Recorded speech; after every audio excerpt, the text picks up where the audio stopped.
President the Senior Vice President of Taxation at Oracle. We had Tim Seitz, the VP of Tax at Delphi, John Stoll, Senior VP of Tax at Walt Disney, Eric Green, the Executive VP of Tax at Fidelity, Tim McDonald, VP of Tax at Procter & Gamble, as well as Tim Aragood, who's going to help us through the Symposia. He was the Vice President of International Taxes at UTC, recently retired. And Mike Fritt, who is doing this first session, who was the former Senior VP of Tax at FedEx. So we had a lot of good input on this curriculum. And basically, it was asking them what do they wish they would have been exposed to prior to becoming the heads of tax, or after they became heads of tax, or were things that they wish they would have gotten a little more of a grounding on. So they were very helpful in putting the overall curriculum together. We have 10 sessions. This is the first one. Mike will be doing session 1, personal assessment and department assessment on next month's Symposia program as well. So first off, I want to thank everybody for participating. Again, the only thing I ask is we have some engagement. So at the end of the 25, 30-minute presentation that Mike will go through, you'll be able to ask questions on the chat section here as well, or wait until the end and do it verbally. We'll open up questions initially on the topic at hand. And then if we finish those and we have time left over, we'll open it up to any additional questions any of you might have about other topics that might be pressing at this time and you can't wait for those things to come up in months 2, 3, or 4, or 5. So with that, Mike, I'll turn it back over to you and we can get started with session 1. Okay. Thank you, Tony. And welcome to those of you listening into this webinar today. We obviously hope you find it to be of value. I'm Mike Fritt, and I'm the former Corporate Vice President and Head of Tax for FedEx. I retired a couple of years ago, but I'm still engaged with a number of organizations such as Tony's TaxTalent firm, several organizations in Washington, D.C. working on business tax reform, and the University of Colorado, including as executive in residence for the College of Business on the Colorado Springs campus. So let's get down to the basics here.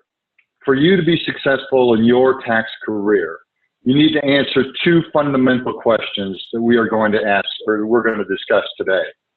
First, what is it that is expected of you to be able to ascend to a number 1 tax position, or if you are already there, to be successful in that position?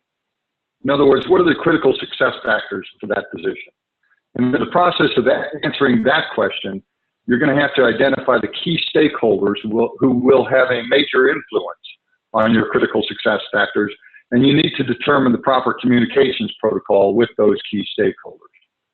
Second, you will need to do a personal assessment and to determine which of these critical success factors you already possess and which you need to work on. So let's talk about your first task: defining, documenting, and aligning on the critical success factors for that position. To do this, as I said before, you will need to identify your key stakeholders. Now, most of us in the tax world, at least tax number 1s, report into the CFO. Not always. I've seen different cases where tax number 1 is reported into the CEO or elsewhere. But for this discussion, for purposes of this discussion today, I'm going to assume we all report into the CFO. Regardless of who that is, your boss will be a key stakeholder. And if he or she is not, that's a problem that you will have to address pretty quickly. Assuming your boss is the CFO and is a key stakeholder, others that could be key stakeholders could be the CEO, generally not, but could be the general counsel, could be someone on the board of directors, especially the audit committee. Following the corporate malfeasance issues in the early 2000s, Enron, WorldCom, Global Crossing, that sort of stuff, the laws changed quite a bit, and boards, particularly audit committees, were forced to become more engaged with the tax affairs of large corporations. And I can assure you they certainly were at my company, and I presume that's the case with all of you as well. Could be someone in operations, particularly if your department has done something big with operations, let's say an acquisition, and you had a lot of tax restructuring to do, or you're about ready to do one. A senior VP of operations might be a key stakeholder for you, maybe this year, maybe next, or for a couple of years. Could be other functions. Oftentimes it is your principal accounting officer, your chief accountant, or your treasurer, or other people like that. Once you've identified those key stakeholders, and it will vary from company to company, so it's up to you to identify them, you have to ask yourself if they have specific objectives, success factors for you. And are their objectives for you clear? Do their objectives to their stakeholders include those that they have for you? I always found, I took some comfort in knowing that my boss had one or two or three of my most important objectives in his objectives that he negotiated out with the CEO. My boss was the CFO.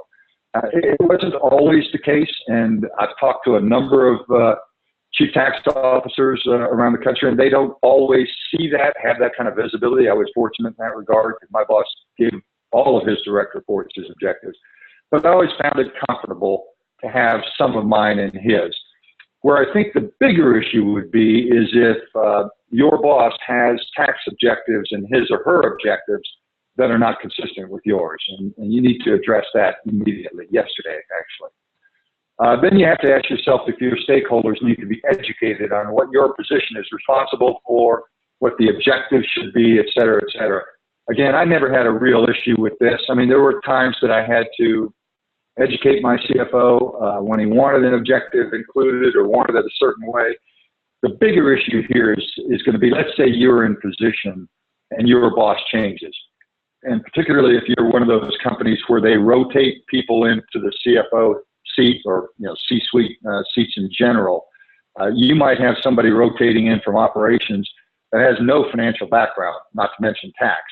That's a big education process right there. You're going to have to engage them and educate them on what should be in your objectives. So once you've identified your key stakeholders, you need to ensure there is alignment between you and those key stakeholders on your objectives. And I strongly suggest that your objectives, therefore your metrics of success and failure, should be as specific and clear as possible. Easier said than done. I know the higher you rise in an organization, the more vague they're going to be, the more general they're going to be. But you need to try and err as much as you can to specificity and clarity. Because remember, these will define your performance and therefore your success or failure with the organization. So it's really important, if you can, to make them as specific as possible. Also, very importantly, clearly identify roles and responsibilities for gray areas that might cross departmental lines.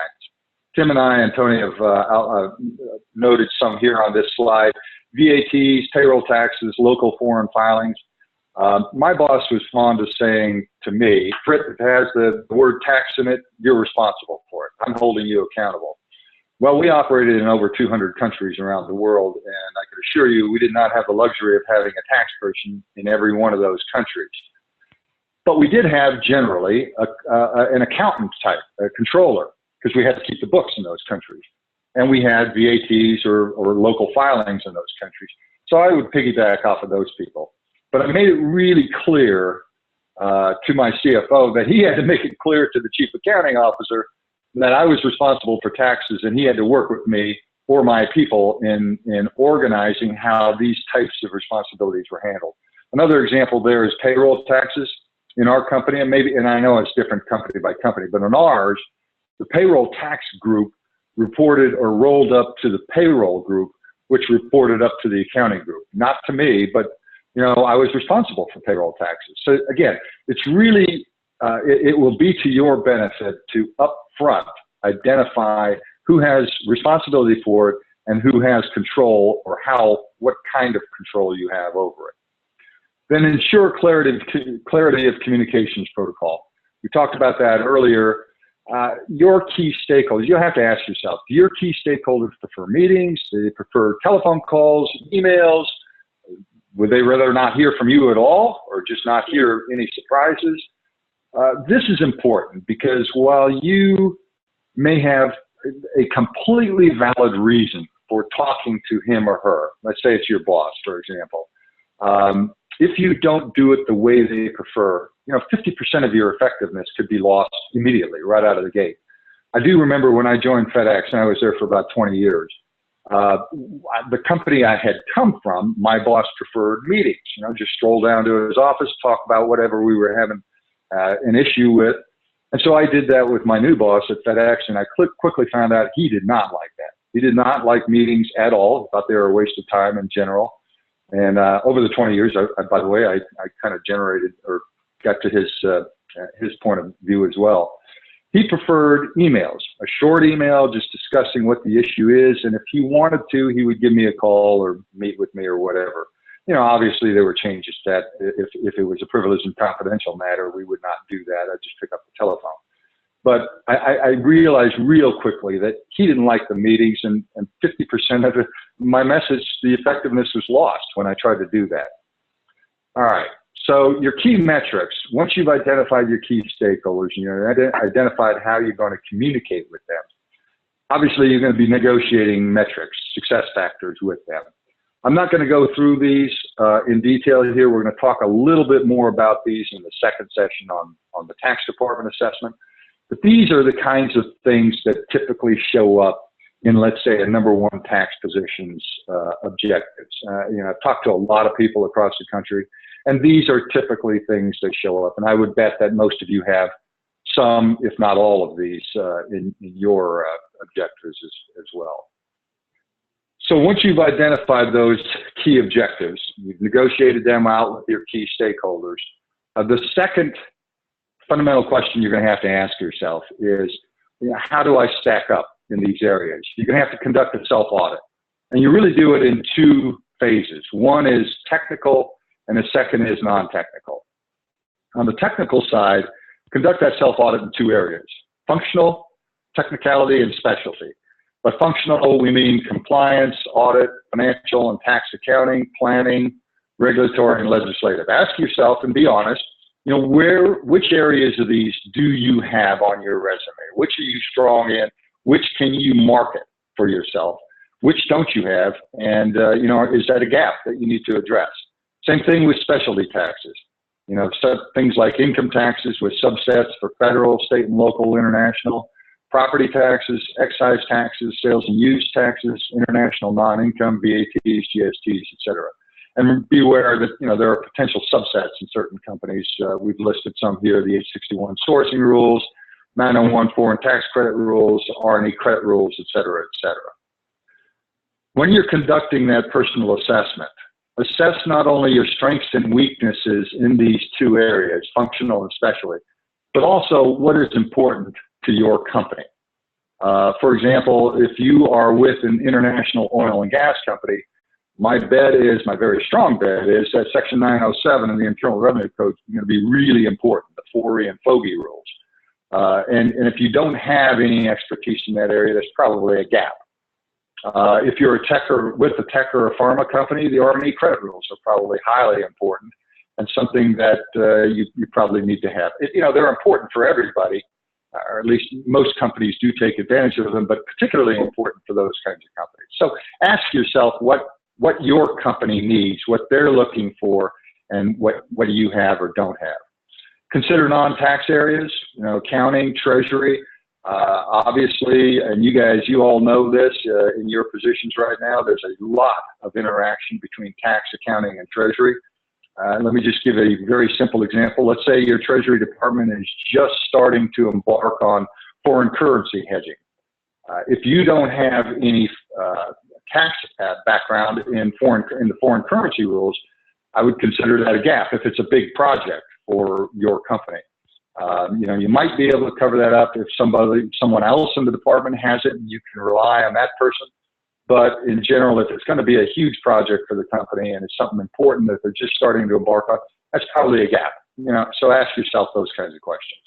Also ask yourself if your company requires or has it historically shown a preference for non-tax experience to be promotable into the number one tax position. I think I used to see this a little bit before, but haven't seen it recently. I'll just throw it up on Tony or Tim. Have you guys seen this, very much of this? This is Tim. Tim, you want to go first? Sure. From my standpoint, I think not so much non-tax experience coming into the role, but certainly exposure to business. In companies where it's structured with business units, there was clearly a preference for close contact and working closely with the business units. Yeah, I'd agree with Tim on that, I don't see it as much as it used to. I mean, it used to be nice, especially when SOX hit, if somebody had an accounting background earlier, that would be great, but more for the tax operations side than the number one role. Other experience outside of tax, I don't see that being precedent, but as Tim indicated, exposure to working with the business and operating units, that is a huge benefit if you can get that in your background early on, or show whether it's a defined role, a matrix structure where you assign to a business unit or a group, or you're actually at a business unit for a period of time and rotate in and out. Those are actual attributes that I think are appreciated. But you can show that as well in your project work that you've done and talk about your experiences. If you don't have that formally, do not be dismayed. It's easily attributed to developing those relationships with the business operations people and having people speak on your behalf as sponsors for you as well. You can do that within the role of most planning roles. You can even do some of that from the operations side of the fence too. Good points. Good points. Okay, so that's it for the technical assessment. Again, functional, especially looking at it from two different areas. Once you get past that, you will need, for a number one position in your department, you'll have to do a real hard assessment of your technical and leadership skills. I was always fond of telling my people in my department that in order really to ascend to a number one tax position, I think today, technical capabilities, particularly geared to what your company needs or wants, is a prerequisite. If you don't have it, it's probably not going to happen. You're probably not going to be a viable candidate or a strong candidate for it. So it's a prerequisite. But once you get past that, for a number one or even a number two position, what is going to be paramount is an assessment of your non-technical and leadership skills. And we've listed a number of things on this slide. I won't discuss the first two items. I'll just say this. If you don't have integrity or credibility, or you're perceived in your organization as not having integrity or credibility, you're probably dead in the water. I mean, it's just as simple as that, and you all probably know that. Item number three, results. I can never, and I've told my people this many times over the years, never, ever, ever underestimate the importance of results. The results that you or your people have generated over the years. I'll tell you that if you're applying for a promotion, let's say you're a number two applying for a number one position, or a number one applying for a CFO position, or whatever it is, and you walk in and your results have consistently failed to meet expectations, that's a big problem. And that will be one of the first things the hiring person or whoever it is will be looking at for you. So on the other hand, if you've consistently met or exceeded expectations, that's a very good thing. And that's something that you can use to market yourself and market your candidacy. You need a sense of urgency. Let's go, let's go. You don't want to always be the boy who cried wolf, but at the same time, you have to set the tone for your department, and that, things need to be done with a sense of urgency. You need to have an ability to relate to others, obviously. You need to have an ability to communicate. I'm going to come back to this in a second. A demonstrated ability to lead, not only formally in the organization that reports to you, but also informally in cross-functional or cross-corporate teams in which you've participated or your people have participated. A willingness to accept responsibility. And I approach this from two perspectives. One is a willingness to accept responsibility for new work. Just think about it in your own position, but think about it from your boss's perspective. Let's say the CFO. And let's say there's some problem that's crossing several, a cross-functional issue. Let's say it's treasury, tax, and accounting, as a lot of times happens. She may not want to have to sit there and say, all right, so-and-so from the Treasury Department, you lead a cross-functional team to get this problem fixed. What she may really like is if you raise your hand and say, look, I'll take that on. I'll make sure this problem goes away. It gets a lot of notice and can pay big dividends somewhere down the road. The other perspective is a willingness to accept responsibility for things going wrong, for failures. If it's your failure or it's your department's failure, stand up and take responsibility for it. There was a real disadvantage within FedEx of finger pointing. People just, certainly at the highest levels, people really found that distasteful. So if you stood up, nobody ever likes failure. And it's not good going into your boss's office and say, we failed on this or whatever. But they will be probably more impressed if you stand up and take responsibility, if it is yours or your department's failure. That said, if you're standing up once every month for 6 or 7 months in a row and saying, we failed and this was a big failure, I would point you to item number 3 above and say, your results are not living up to what it has to be, and you're caught between a rock and a hard place here. Customer service is important. Effectiveness in developing people, including your successor, is also important. So let's go back to ability to communicate for a second. And you all have probably seen this as well. Over the years, I saw really, I don't know if I want to say a significant weakness, but it's certainly a weakness among tax people in ability to communicate. I mean, there are some of the smartest people in the world in the tax discipline, and I had some of them. And they could look at a problem and they could boil it down to a schedule or something and put that schedule in front of you, but they could not, from there, communicate it in 2 or 3 bullet points. Well, you have to be able to do that because you're going to have to communicate at all levels, from the board of directors to members of the board to entry-level tax people in all forms, in person, emails, telephones, videos, etc. And I can assure you, a lot of times, and many of you who have been before the board will not go in you will not be well received if you go into the board with a complicated schedule and try to walk them through it, or with a lot of tax jargon, in it. It's better, it's mandatory that you be able to boil that down into 2 or 3 English sentences that you can point to them. If you think you have a weakness here, please work on it. Or if you think people in your department have a weakness in that, get them to work on it. It's so important, and I don't know that we spend enough time doing that. I know Tim and Tony have some strong feelings on this too, so I'll throw it open to you guys for any further comments on that if you have any. I completely agree with your comments, Mike. I think this is probably one of the most critical skills. It's hard to rate as far as number 1, number 2, but clearly the ability to communicate clearly, concisely, and know your audience in this process is incredibly important. Yeah, we spend the bulk of our time weeding out candidates and looking for what we call those A players. And the A player, as Mike said, has a constant, walking in the door technical foundation that everybody buys into and says that gets them in.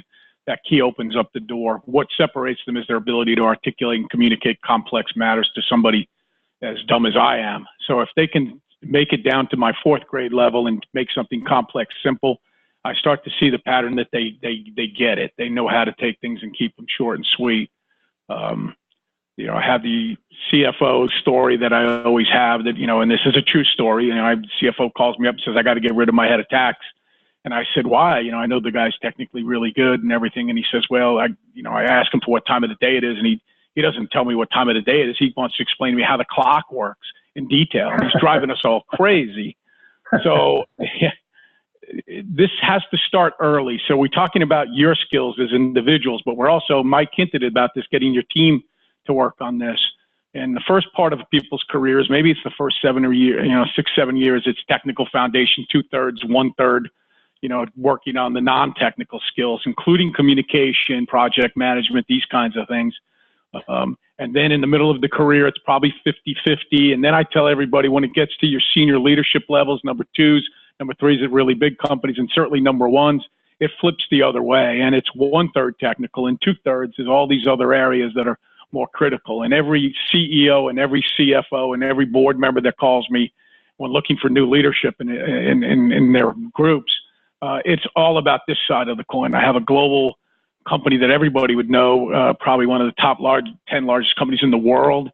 They want to bring in a new head of, North American taxation, and I'm dealing with the CFO and the CEO on this project, and they're just so upset because they can't get tax leaders who can speak to them and make it simple. And I can imagine what a far-known company is dealing with all the complexity of the U.S. codes and going on right now. So this can't be stressed enough. mentoring though, so we all know we need to do it. So the next question should be, and hopefully at the end we'll have some of these questions come up, but okay, how do we do it? And I'm going to tell you what has worked best for me is putting mentors together with individuals who need to work on it at all levels, whether it's a 1-2 year person out of school who wakes up and realizes that they're having difficulty writing memos to a non-technical audience. You know, they're comfortable writing the technical memos, but not the non-technical. I will try to find them somebody. It's why we started the mentor-mentee program at TaxTalent for volunteer mentors to help out on demand with very specific areas that they're looking help with, and finding people who feel good about their strengths in that area and helping them. So if you have people on your team that are really good at this, have them mentor some of the other people who are not. A lot of times your most technical, brightest people have high IQs, and their challenge is to build their EQ up. It is buildable, so that's the good news. A lot of people fight it who are highly technical. That's the bad news. Your job as leaders is to get them to open their minds to that and to recognize, unfortunately, whether they like it or not, at the end of their careers, the other skills are going to be more valued than the technical. We can buy the technical, we can get them from advisors and so on. You cannot get problem-solving skills and communication skills, though, and build them overnight. They got to start early on. So remember to look at your teams, especially your successors in each of your roles, and get them grounded in this. But look at mentors. That's one of your key areas, and to be able to doing it. That's an excellent point, Tony. And to follow up on that for just a second, you know, we all have code heads in our department, people who are really, really sharp with respect to the Internal Revenue Code, and particularly the Internal Revenue Code, because it's kind of a science into itself. But you have to be careful there.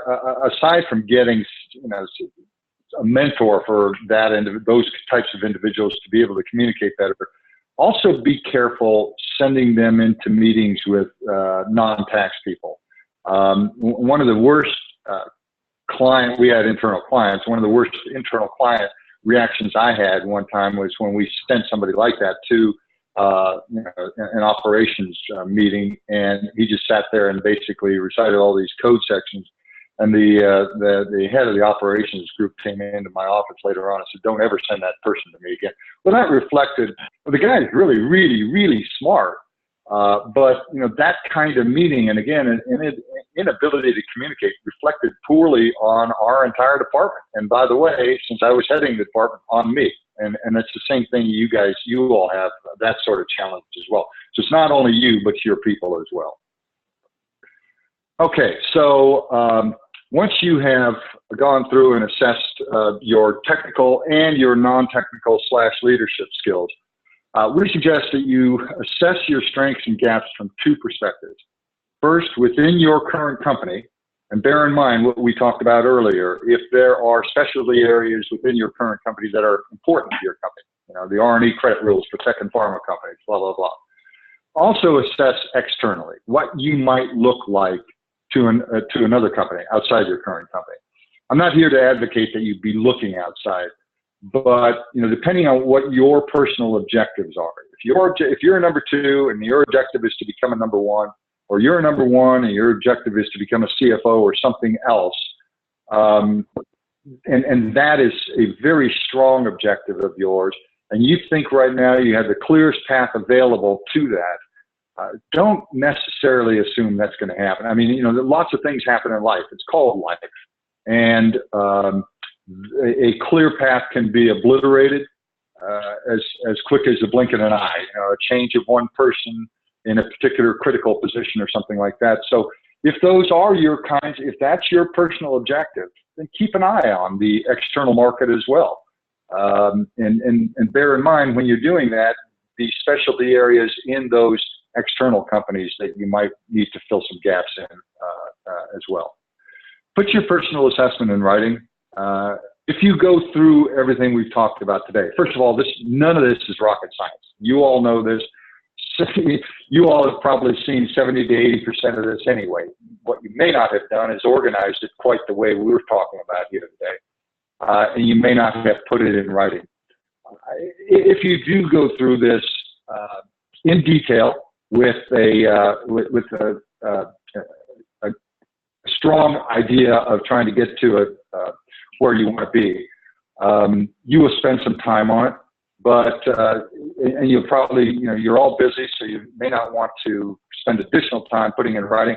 It's a very good idea to go ahead and do it anyway, because time passes quickly. And let's say that you get all wrapped up in your current job, and all of a sudden you look up and it's a year or two down the road, and there's an opportunity available, internal or external. If you haven't put it in writing, you have to reinvent the wheel all over again. It won't take you as long the second time, but you can't just assume that you're going to remember it all either. You might forget some really important things, the things that could aid your marketing of yourself, or gaps that you need to be aware of before you apply for one of those positions. Anyway, based on your written assessment, then develop a plan to help you be successful as a current number one, or to get to a number one position.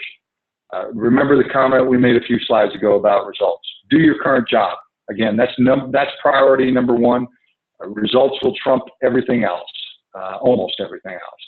Now ask yourself, what specific actions do you need to take? Do you have gaps? Do they need to be filled? How can you fill them? When can you fill them? Do you need a marketing plan for yourself? What are your strengths that you can market? Who do you need to talk with? And who do you need to get help from, and how? And these could be different people. You may need to talk to your boss, but it may not be your boss that you're going to get the most help from in terms of marketing yourself for your boss's position. That's some kind of that's sometimes an uncomfortable conversation. If you have that kind of relationship with your boss, then great. If not, you may need to get help from somebody else. Maybe it's somebody in operations you did a great job for at a level equivalent to your boss's, senior level VP, who is a big fan of yours. You go talk to her and say, hey, look, somewhere down the road, I may be applying for a position. Would you be an advocate for me? And if she says yes, then, okay, what do I need to do then to perfect my candidacy in your opinion? What is your timing? Always ask what your timing is, and what are your backup plans? And finally, execute. Your career is your responsibility. I cannot tell you how many times I told people in my department, I would have skip level meetings, and people would come in, a lot of times surprisingly more than I expected. They would come in almost expecting me to tell them what they needed to do to improve their career, to improve their chances of being promoted. And I would kind of turn that around on them, and I say, I know some of the things you have to do, but what do you think you have to do? And what are you going to do about it? Even if your objectives and your company's objectives for you right now are completely aligned, that doesn't mean they always will be. Though they may diverge, and probably will diverge at some point. And when that happens, obviously, the company's going to be looking out for its own interests, not yours. And so it's up to you to manage your career. This is a simple point, but it's a powerful point, and I sometimes see people forgetting that. Like we said before, talk to the right people, enlist the support of the right people. And bear in mind that there is a fine line between pushing too hard and not hard enough. Sometimes it's really difficult to find that line. I know I ran across that a few times probably throughout my career. And it will vary from person to person, company to company, and situation to situation. You're going to have to find that and not push too far over it, but not be too far under it. And always remember to remind the right people that your development will not only benefit you, but also the company. And if it benefits the company, it's going to benefit him or her as well. Tony, Tim, that's all I have. If you have other comments, feel free to jump in, or we can move to Q&A. I think you did a great job of lining it up. Tim, you have anything you want to add? Yeah, maybe just a real quick. I think this last point, this last couple of slides, prioritizing your development, I think, is incredibly important. And I've seen people struggle with that when, everybody's under so much pressure to deliver results. But prioritizing your development, the development of others is, as Mike has highlighted here, a benefit to the company overall. But it can be very complicated. And I think, there's probably two other things that if I look back, and especially the late years of my career, I think understanding that in that process that you probably have three roles as you're working with people. One is as a teacher, conveying information and knowledge. One as a mentor, conveying experience, and one as a coach, where you're really trying to help challenge people to think on their own and things like that. And I wish I would have understood kind of back and forth between these kind of roles, probably as a leader, to try to help develop people a little bit more. And again, I think this point on self-development and the development of people around you just is so important as we build the future. So before we go to Q&As, the one thing I think I'll state the obvious to all of you. I've been doing this now for 35 years, specializing in tax recruitment for 30 years. This is our 30th anniversary. I tip my hat off to all of you who are still in it, in leadership roles, and those who are wanting to take on the challenge of being a number one or already are. It has never been harder. I can tell you this for a fact. Your challenges are more across the board. With statutory reform, with regulatory pressures, with NGOs involvement, with the demographic time bomb of the baby boomers. There's so many things you guys are dealing with that not taking time to do your own self-development, I think, is a huge mistake more than ever before. Tim's looking in hindsight and regretting he didn't do more of it. I know he and I have those conversations and helping his people develop more. And he's kind of turning the corner himself and getting more involved in development initiatives now. It's almost a second career, which I think is going to be tremendously valuable to people. But each of you, remember, this is going to be harder than anybody before you has ever dealt with, and we have to recognize that and put more time into this. So please do not hesitate to ask for help. That's the key here.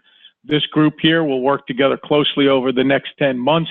Hopefully you guys will feel comfortable engaging with each other directly more on a one-on-one basis. We will encourage that in the forum where everybody's contact information is. So with that being the case, I've got Adam Golden on here as well with me. He's one of my most senior recruiters, going on his 15th year coming up with the firm. So he's going to be here for answering any questions as well with both Mike and Tim. And of course, each of the members can jump in and answer questions from others that pose. But let's start with any questions that anybody's posed at this point. Does anybody have anything they want to bring up to the panel at this stage about the topic, number one? This is Lisa Garrett. I have can you hear me? I didn't know if the phones were muted. I can hear you. We can hear you loud and clear. Great, thanks. Yeah, so as I was listening to Mike speak, I did have a question, and it's, I guess it's sort of focused, but this idea of communication, right? I understand how important it is. And if you were to put on a scale of just say from 10 to 1, where 10 is you just cannot communicate, all you can talk is in terms of code sections, and 1 would be the, let's say, 2 bullet point summary, right, that you strive for. I would say that I could get maybe to the 3 or the 2 stage, and I think that I do a good job in terms of synthesizing something, but to get it to like 2 bullets, somehow I feel like instead of relaying information, it's more like creating a soundbite. And are you losing something because nothing is that simple, right? You are like, how do you balance your decision as to where accuracy and completeness sort of ends and simplicity, or I don't know, like creating a soundbite starts? Because once you get all the way to the one side of the spectrum, I think that's where you're operating. And you to put something in 2 bullets or 3 bullets, obviously something is left off the table. Yeah. Tony, can I take a shot at that? Absolutely. Yeah, I think you're exactly right, Lisa. Now, what I will say is I think it depends on the audience. I think it depends on the situation. If you have, let's see, just one hairy problem and you have a meeting with your CFO. Do you report to the CFO, by the way? No, Chief Tax Officer. Okay.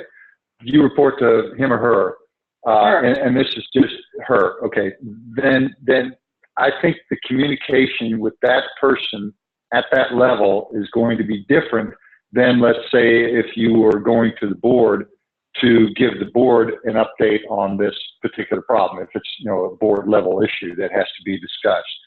And so when you go to your chief tax officer, you might not have to have it boiled down to 2 or 3 bullet points. If you go to the board, you're going to have to, because the board has a lot of other subject matter to cover during their meetings. And what you have to do is, well, I mean, you may have a longer thing. You may have a 5-minute presentation. Maybe you have 4 or 5 slides that you can do. You'll have to work that out depending on how much time you're given. But in general, the higher you go, the less time you're going to have. And I mean, it's a real tension there. I completely agree. And I struggled with that myself over the years. How much information can I do away with? How much can I put in there? You know, and what do I lose when I discard some of the other stuff? It's tough. There's no question about it. But I'll also bear in mind, if you're at the board level, none of those people are shy about asking questions.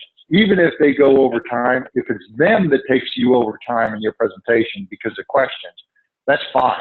You know, it's not you. If it's you, then you're frowned on, you know, by the CEO and others who are running the meeting. Does that help? Yeah, absolutely. Thank you. Does anybody else have any follow-up to that out of the group that would like to add their experiences or what's worked for them?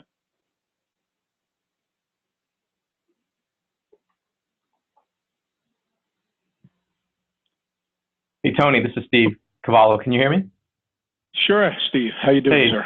Good. On that comment, one thing here that we found very helpful in messaging is the ability to use somebody that's non-tax. And so we've actually used other people in operations or in marketing to help us sort of craft that message and how to synthesize complex concepts into something that's more comprehensible, you know, that people can comprehend. And it's always very beneficial to have somebody that you can bounce things off that's not a tax technical person, because then if they get it, then and you have more time to discuss it with them. And then if they get it, then you know that you can deliver a more succinct message to your CEO, CFO, or board. We found that very helpful here because generally within your organization, there are people more than willing to help out in you know, marketing and other presentation materials that's their specialty, is communication. So they're always a great resource to bounce things off of. Yeah. Thank you. That's a good idea too. That is that's a great idea. The only issue there would be timing. You know, how much time do you have? We're lucky that we actually had somebody transfer out of the sort of operations and into the tax group that's good. And her role is, we call her the communicator. Yeah, there's other responsibilities, but it's like I said, in today's world of fast-paced, complex legislation and ever-evolving world, it's beneficial. Like I said, even if you have that person part-time, or just to know that you have somebody that you can bounce things off of. You don't want your CEO to be your first audience, your first dry run. Yeah, it's part of our preparation for candidates interviewing on chief tax officer roles. One of the things myself and Adam will do is have them walk through communicating some of the complex transactions they've actually been part of that we know the client will be interested in. Let's say the client's going through a major global supply chain initiative, and I know that the CFO has concerns about people's skill sets in that area. I'll actually ask them to walk me through it, and I will play that role because I'm not a tax technician, and see how simply they can synthesize it down and communicate to me in a tight manner. So wherever you can bounce these things off of other people, like Steve gave the example of having the luxury of somebody who's not a tax person, I think that's a great tool for them to help you kind of give you feedback to say, look, okay, that's pretty good, but instead of, 5 minutes, let's boil this down to 1 minute, and let me give you some suggestions. And you tell me if that's cutting too much out. And we'll go back and forth and synthesize things down as we prepare them to get ready to talk to, especially the board members or CEOs or CFOs. Yeah. Same concept, but it works. All right, other questions we have? I have another question. Sorry, this is Risa again. When you're talking about, technical expertise is very important, but it's almost a given.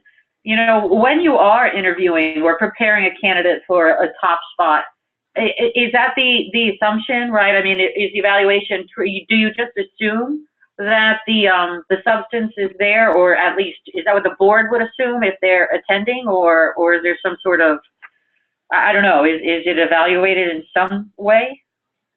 Yeah, there's an I'll tell you, Mike. Well, go ahead. Go ahead. No, go right ahead, Mike. Go ahead. Well, I'll tell you my experience in that, Risa. The answer is I don't think it is necessarily assumed. Well, it is assumed, but with verification. When I took over at FedEx, they desperately needed somebody with a background in international. And so I marketed that. I was an expat for several years, and I marketed that. And I said, I have that kind of experience, which is what you needed. My first board meeting, one of the members of the audit committee says, I did some checking on you. And he had gone to the our audit partner for my prior company, and he had followed up with them on it. So while I agree that I think it's assumed that you will have that, people are going to check up on it too, and verify, and that's your chance to market yourself on their strengths. Thanks. Yeah, and if a third-party company's in the middle, Risa, like us, we're really given the charge to make sure the technical competencies are there, but we still have to package it and communicate it in the resume and what we call as our technical and achievement addendums we use. So we make it really simple for the major technical areas to be addressed and identified in the paperwork we compile in the addendum. It pulls those things right out. So if we were looking at supply chain initiatives or repatriation or material weakness deficiency remediations, those sort of things, we will bring that out and give examples of where people have that in there to support the case. So it does need to be supported. You do need to put some homework into that as you're representing yourself, and then be prepared it will be verified even after we get in the middle of it. But if you can identify what their absolute needs are versus their wants, that's the trick. So if it's an internal promotion, getting the stakeholders to get a sense from them as to what they absolutely must have, and then the things they would prefer to have, but they're not necessarily going to be deal breakers. You need to bring those out in a concise manner and a very simple manner to explain what you have and don't have there. And that goes both for technical skills, but I also can't stress enough that, remember, that's just the ticket to get in the door. You're probably going to get hired because of your ability on the non-technical skills. I guarantee if we went back and I was sitting in the room and they debriefing Mike for his job, that international tax was great, but then the ability for him to articulate that and make it simple for us was even more important. Yeah. Absolutely. Absolutely.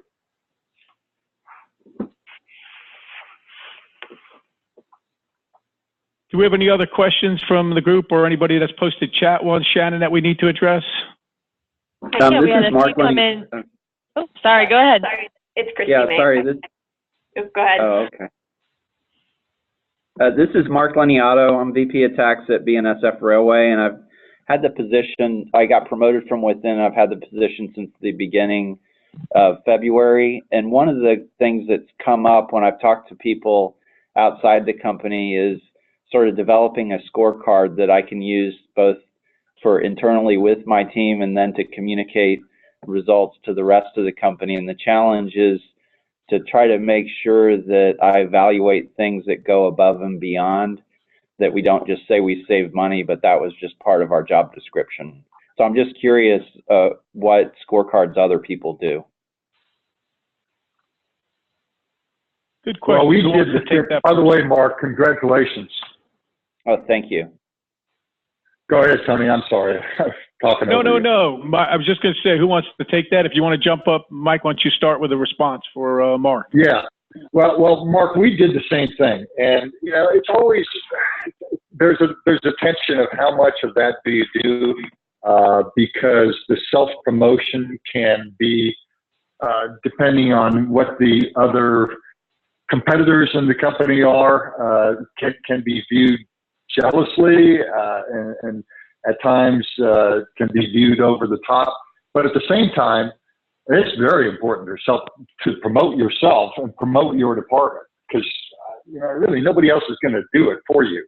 and others are doing theirs as well. And it's not always just a dollars and cents type of assessment over it. And so you do, I strongly suggest that you pick the biggest ones and, that are non-quantifiable type, more qualified type things and promote those. But don't be doing, small potatoes type of stuff, because that will clearly run out of steam, or quickly run out of steam.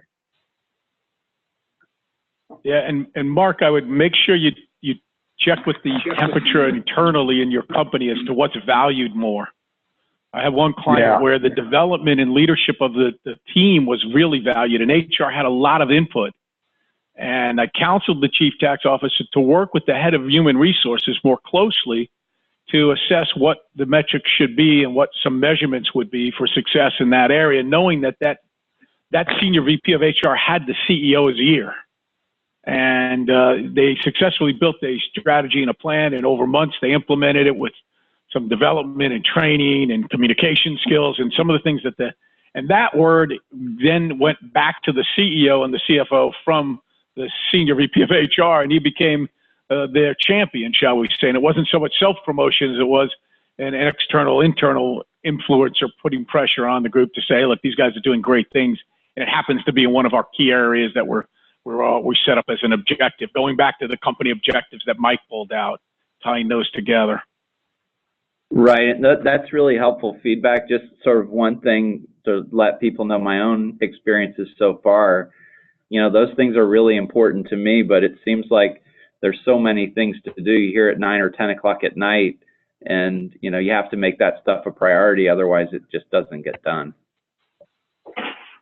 Well, that's an excellent point too, Mark. We were talking earlier about putting this stuff in writing and all that sort of thing.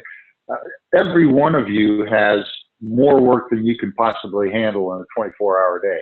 So going back to what Tim said at the very end of this, prioritization is critical. And if you're in number one position, you're going to be the top prioritizer for your department. And some of this stuff, other people in your department who are looking at more of the technical problems and all that will not be able to prioritize it the way you will be able to. It may be really up to you to make that happen, but I would not forget it. I think it's real important that you do it. And think about leveraging your number twos on this. We found one young lady who loved this area in that particular company, and we empowered her to help take the lead on it. So it took some pressure off of the head of tax. It gave her some exposure, very important exposure for her as a potential succession planner. It was a win-win both ways. She loved doing it. So don't think it's all on your own shoulders. Look at the team you have and what they excel at and angle towards getting them involved to help you out. Great point. Yeah, I was just getting ready to mention that, Tony. And that also happens a lot, Mark, when you get promoted into number one spots as opposed to being hired in from outside, is sometimes you still want to retain some of the things that you used to do in your old job as opposed to delegating to other folks. So just be cognizant of that sometimes you might get pulled back into things that you're more comfortable with because it was the old job that you had and things that you used to do, in your previous role that now should probably be delegated to somebody else so that you can focus on bigger things. Yeah, that's why I'm on this call right now, because I delegated some other stuff. Good. Good job.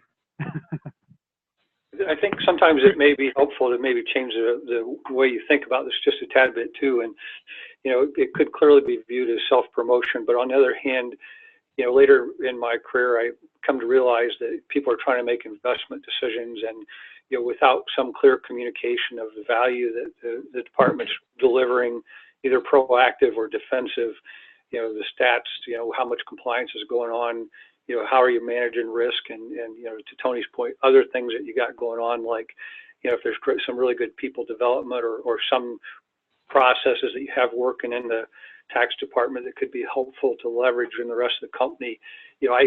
Once I turned this into, just proactive communication to help them understand what they were investing in, it sort of changed the whole thought process, made the communication a little easier, I think. That's a great point, Tim. I can remember several years ago, I don't know, maybe 10 or 15 years ago, we had never taken a full accounting of how many tax returns a year we filed in our company. And so I think there was less appreciation for our compliance groups than what there should have been. So we did that. We came up at that time. It was a number of 14,000 returns a year, and it blew our CFO's socks off. You know, he understood. Okay, you know, there's a lot more than one federal return and 50 state returns a year. That's a very good point.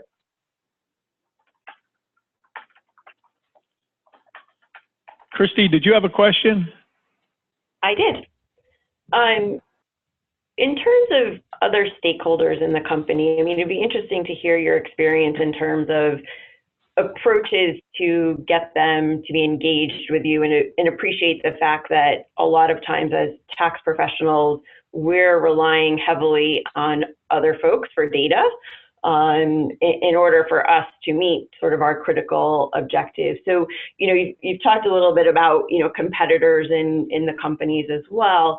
So what are some of the strategies you might have used to get those teams engaged and to understand they're a key component to, you know, frankly, the company being successful? Because if the tax team is successful, that, you know, leads to the company's success as well. Let me take that, Tony. Yeah, go right ahead, Mike. Yeah, and again, another great question. Some of this is just personal relationships. I had a really good relationship with our treasurer and with our chief accounting officer, and so we all worked very closely together. Even though we were competitors, we all directly reported up to the CFO. In some other cases, those relationships weren't quite as strong, but in those cases where you have a really strong personal relationship, you can work that fairly easily, I think.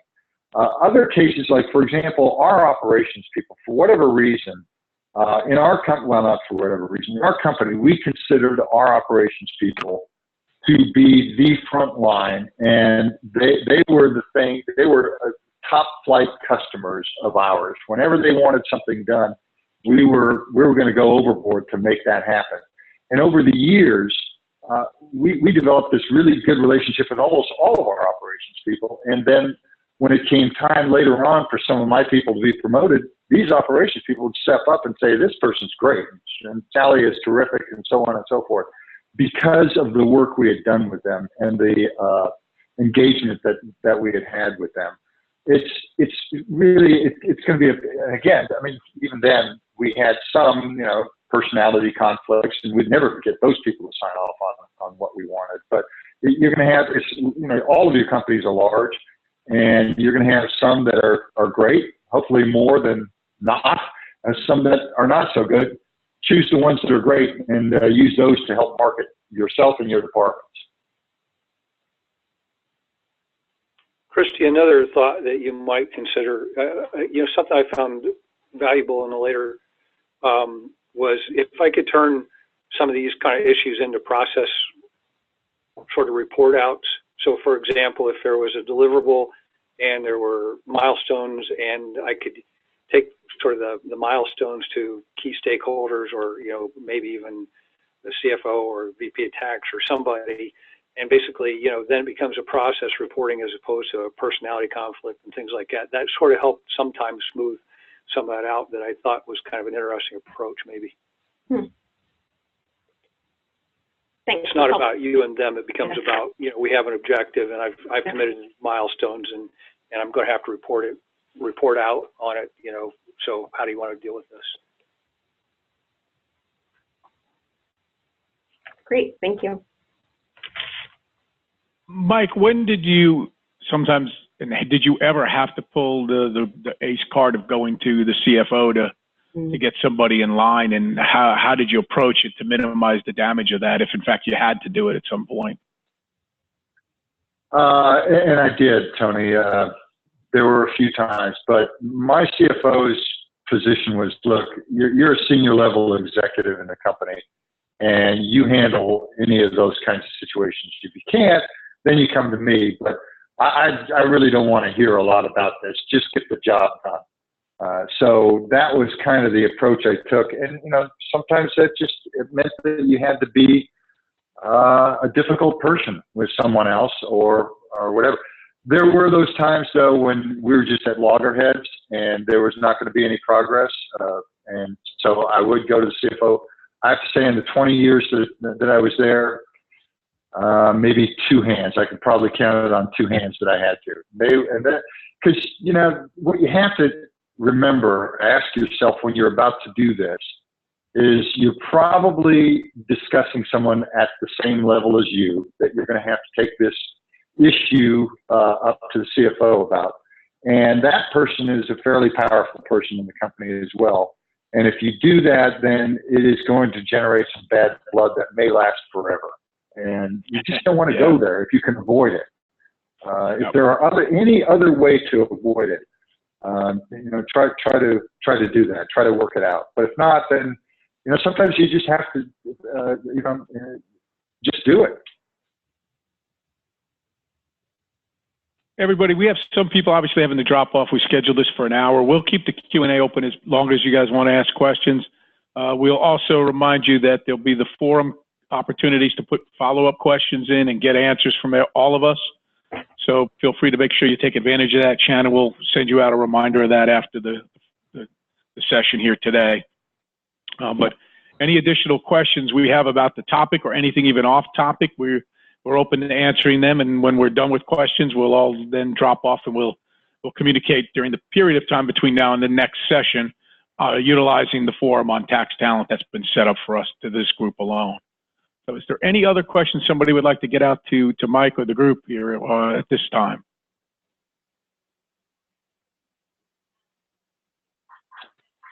Okay, then look, we'll drop off here. Next time when we get on, I will ask everybody to give just a quick intro.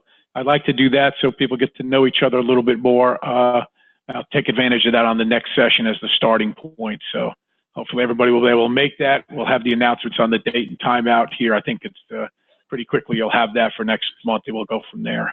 Mike, I want to thank you and Tim for helping put this together, and we're looking forward to the next session. Shannon, is there anything else you want to add from an administrative standpoint before we drop off? Nope, just like Tony said, keep an eye on the lookout for an email from me just with the recording and a reminder for the forum. All right, excellent. And then again, Mike, again, thank you so much. Great session here. We really appreciate it. My pleasure. Thanks for inviting me. Thank you. All right, everybody. We'll see you guys in a month. Take care, everyone. Take care, everybody. Thanks. Bye. Bye. Bye.